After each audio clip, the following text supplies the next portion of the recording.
మంది చచ్చిపోయేటట్టు మాట్లాడడం, అవమానపడేటట్టు మాట్లాడడం హనుమద్భక్తుల యొక్క లక్షణం కాదు.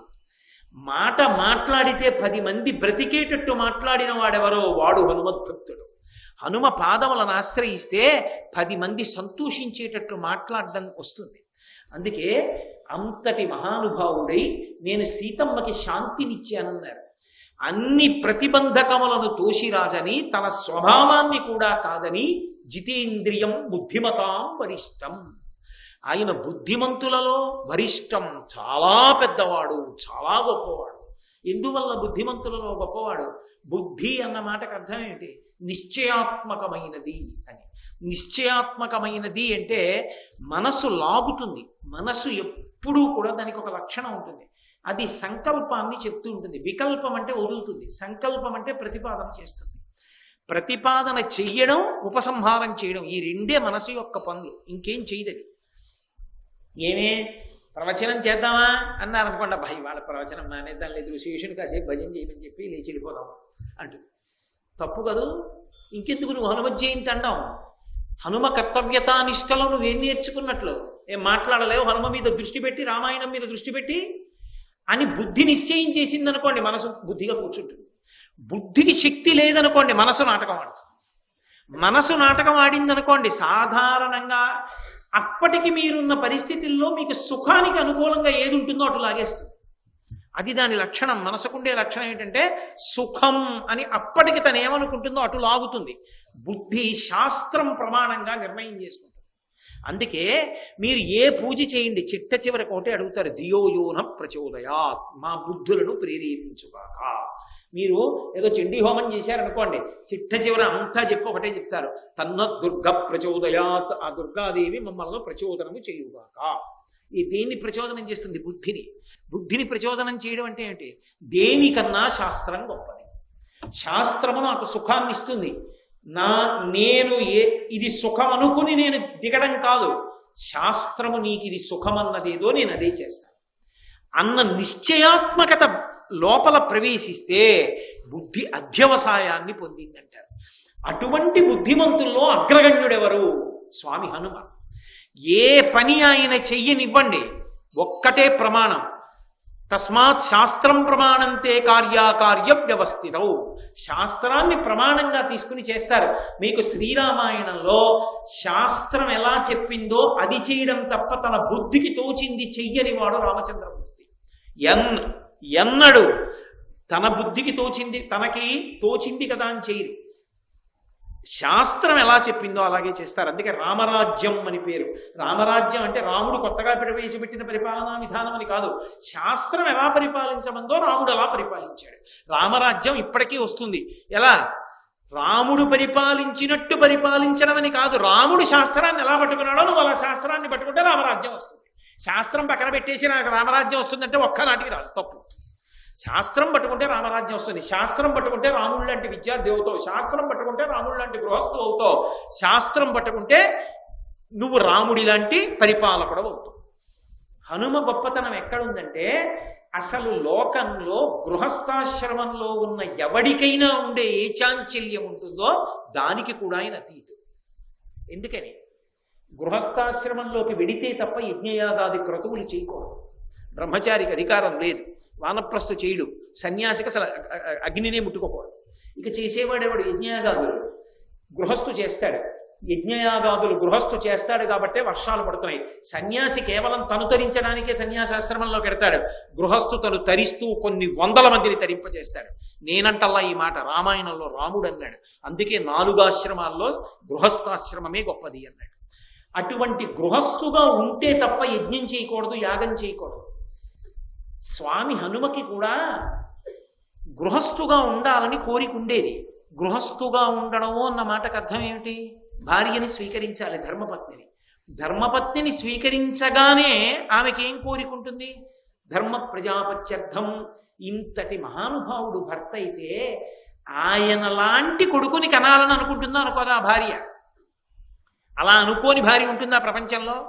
అంతటి మహాత్ముడికి భార్య అయి ఆయనకి నేను కొడుకుని కనిచ్చి ఆ బిడ్డకు ఆయన తండ్రి అనిపించడానికి నేను ఉపాధి కావాలి, ఉపకరణం కావాలని అనుకోని స్త్రీ ఎవరుంటుంది? కాబట్టి హనుమకి అసలు వివాహం ఎలా అవుతుంది? గృహస్థాశ్రమంలోకి ఎలా పెడతారు? కుదరదు. సువర్చల అని సృష్టిలోనే అపూర్వమైన స్త్రీ. ఆవిడ ఓ కోరిక కోరింది, నాకు స్త్రీ పట్ల కామం లేనివాడు, ఇంద్రియములను గెలిచినవాడు, కేవలము గృహస్థాశ్రమం కోసమే స్వీకరించినటువంటి పురుషుడు దొరికితే భర్తగా స్వీకరిస్తాను. అయితే నీ చేసుకుంటానని హనుమ చేసుకున్నారు. అందుకని సువర్చల సహిత హనుమత్ సువర్చల కళ్యాణం చేస్తుంటారు. సువర్చల కళ్యాణం అని అద్భుతమైనటువంటి కళ్యాణం. ఆ కళ్యాణం సువర్చల హనుమ యొక్క భార్య.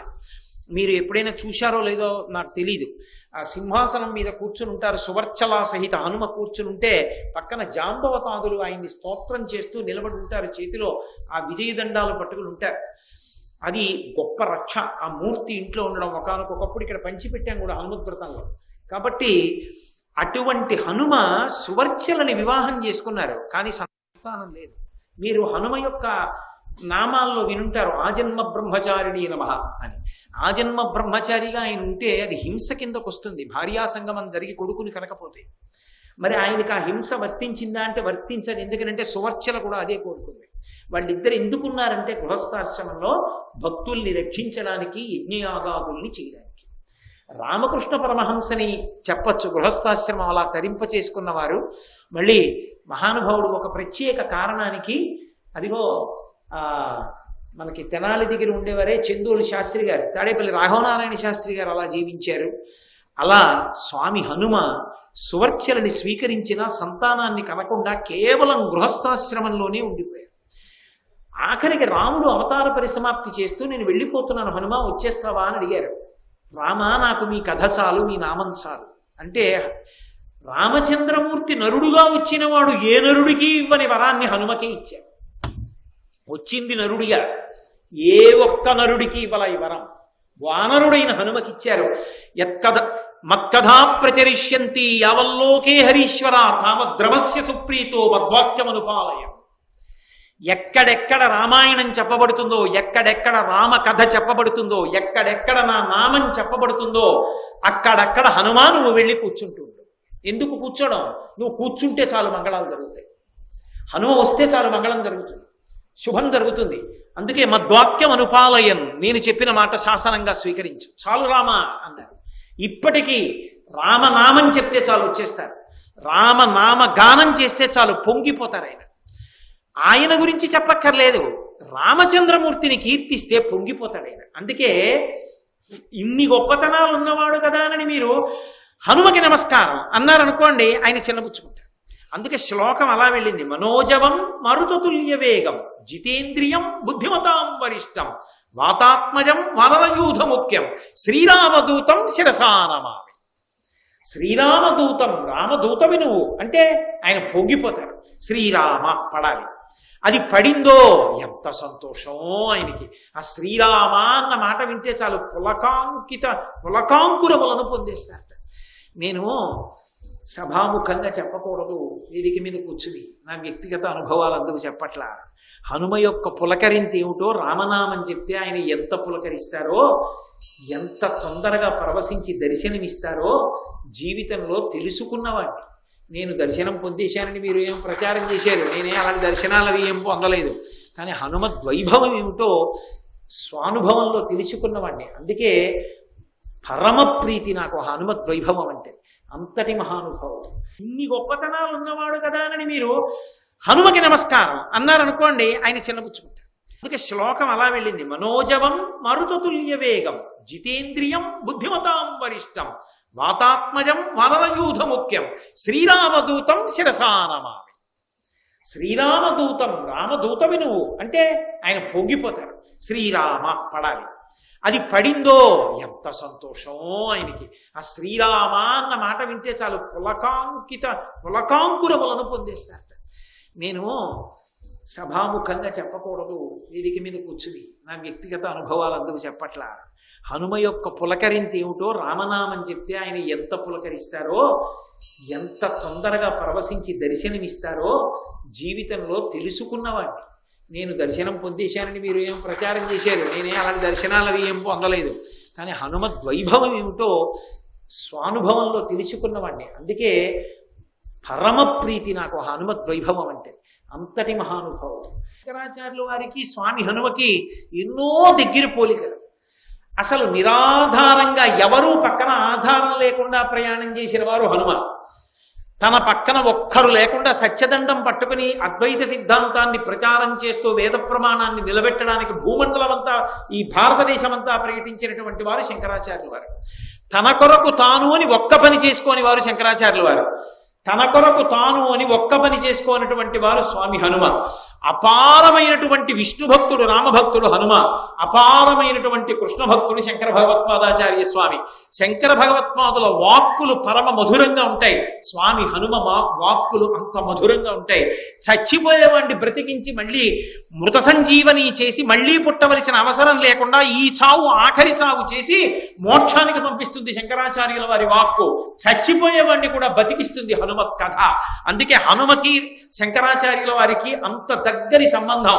పరాశర మహర్షి అన్ని పురాణాల్లో, కావ్యాల్లో, మంత్రశాస్త్రాల్లోంచి హనుమత్ వైభవాన్ని అంతటినీ తీసి సంహిత తయారు చేశారు. ఆ పరాశర సంహిత చదివితే అసలు హనుమత్ జయంతి ఎలా చెయ్యాలో, హనుమద్వ్రతం ఎలా చెయ్యాలో, ఎందుకు చెయ్యాలో, హనుమ ప్రసన్నులు కావాలంటే ఏం చెయ్యాలో రహస్యాలన్నీ పరాశర సంహితలో చెప్పారు. ఆ పరాశర సంహితలో చెప్పిన మాట, వైశాఖమాస కృష్ణపక్ష దశమి మంగళవారం నాడు ఆయన జన్మించారు, అవతరించారు.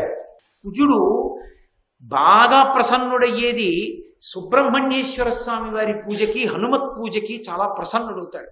నవగ్రహాలు కూడా ఆనుకూల్యత పొందాలంటే హనుమ యొక్క అనుగ్రహమే కారణం. పైగా ఇంకా విచిత్రం ఏంటంటే ఏలినాటి శనిలో ఉన్న వాళ్ళు కూడా ఏలినాటి శని నుండి ఉపశాంతి పొందాలి అంటే 48 అనుకుంటా, నాకు జ్ఞాపకం ఉంటే 48వ సర్గ ఇంద్రజిత్ హనుమల యుద్ధం. ఆ సర్గ పారాయణ చేస్తే ఏలినాటి శని ఉపశాంతి పొందుతుంది. కానీ ఆయనకి బ్రహ్మాస్త్ర బంధనం దగ్గర నుండి ఆయన తోక చల్లార్చుకునే వరకు మధ్యలో ఆపకూడదు.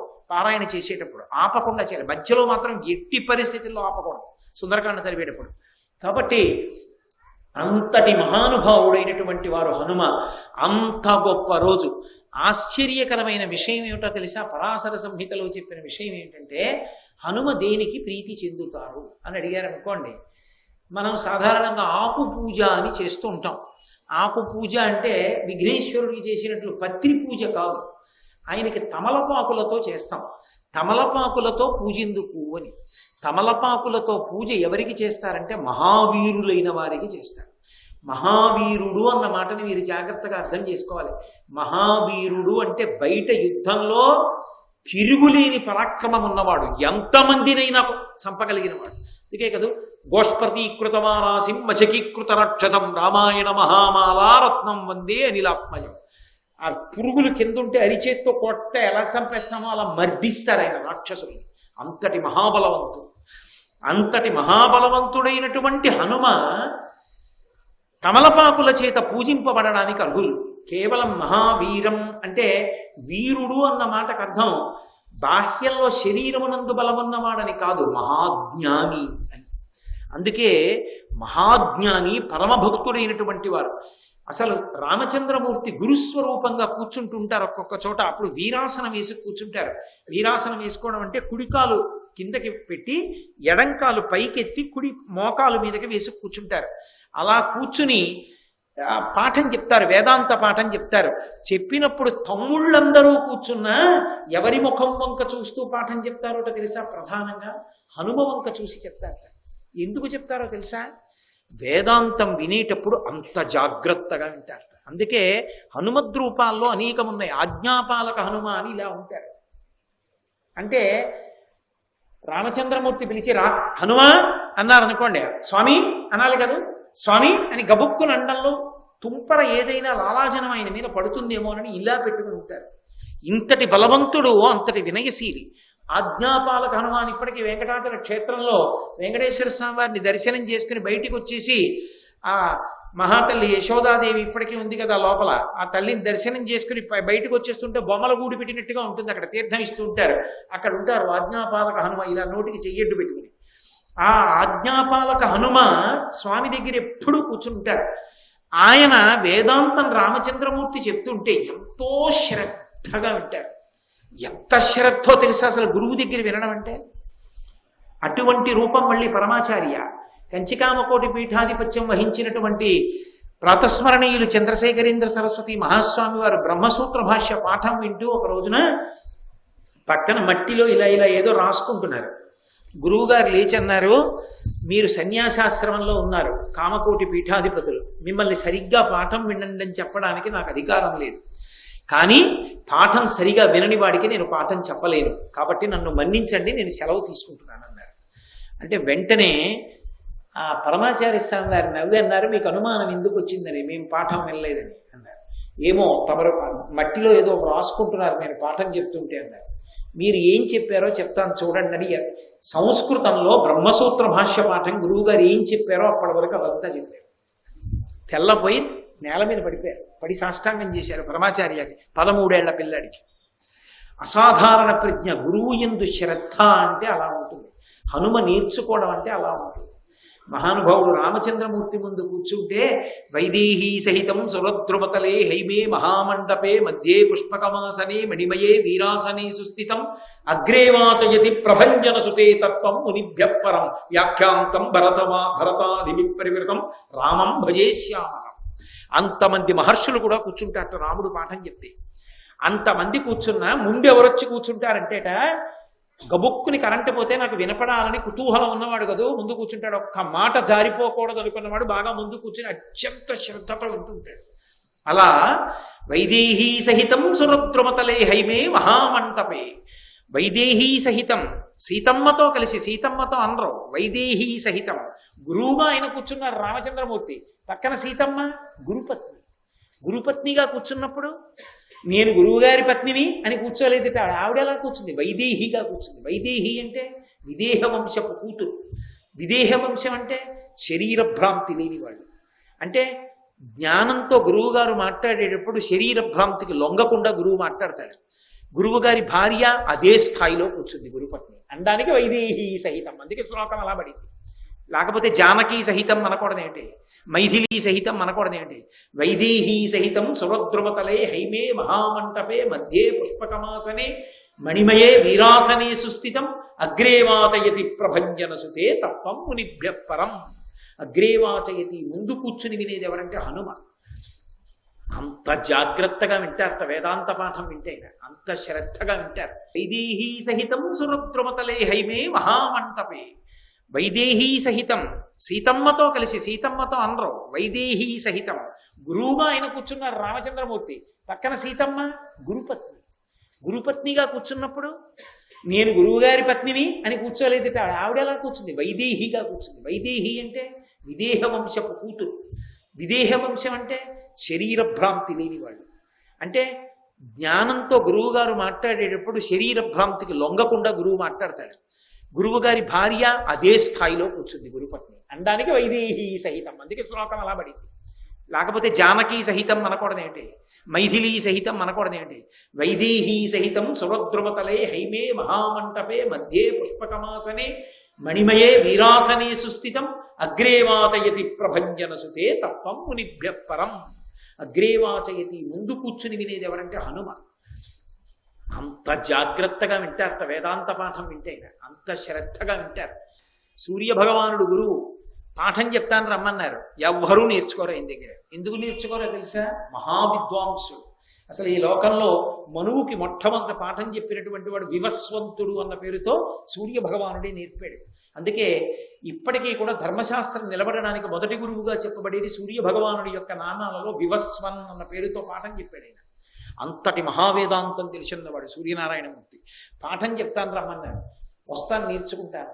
సరే రా అన్నారు. ఎక్కడ చెప్తారు, ఆయన అంతే, ఓ పని చెయ్యాలి కాబట్టి ఓ పని మానేస్తాననేవాడు కాదు. పాఠం చెప్తాను కాబట్టి ఓ 4 రోజులు సెలవు, నేను తిరగను, మా హనుమకు పాఠం చెప్పుకుంటాను అనరు, నేను తిరుగుతూ ఉంటాను మీరు అన్నారు.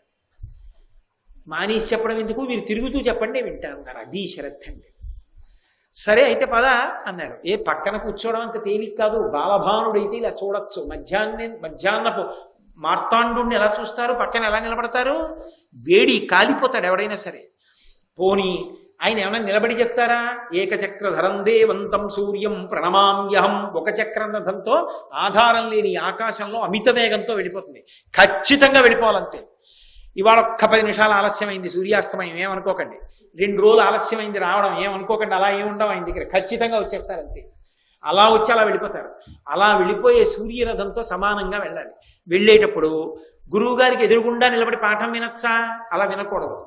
పోని గురువుగారితో సమానంగా రథంలో కూర్చోవచ్చా? కూర్చుని పాఠం వినకూడదు సమానంగా. పోని గురువుగారి రథంలో కింద కూర్చోవడానికి చోటు ఉంటుందా? అలా ఉండదు సూర్యరథంలో. పోని గురువుగారి రథానికి పక్కన నిలబడి పాఠం వినొచ్చా? ఇలా చెవి పెట్టి ఇటు తిరిగి శ్రద్ధ లేకుండా ఇటు చూస్తూ ఇటు చెవి పెట్టి వినడానికి వీల్లేదు. ఆయన విన్నది ఎలా విన్నారని ఉందో తెలుసా? సూర్యరథం ముందుకు వస్తుంటే గురువు గారికి కొద్దిగా ఒక పక్కకి ఇలా ఎదురుగుండా అభిముఖంగా ఉండకుండా కొద్దిగా ఒక పక్కకుండి 2 చేతులు ఒగ్గి రథచక్రాల సవ్వడిలో వేదమంత్ర స్వరం భంగం కాకుండా చెవి ఇలా పెట్టి వింటూ రథంతో సమానంగా పక్క నుంచి వెనక్కి నడుస్తూ విన్నారు. అది శిష్యుడంటే. హనుమ లాంటి శిష్యుడు ఎక్కడున్నాడు ప్రపంచంలో? శ్రద్ధ అంటే శ్రద్ధ.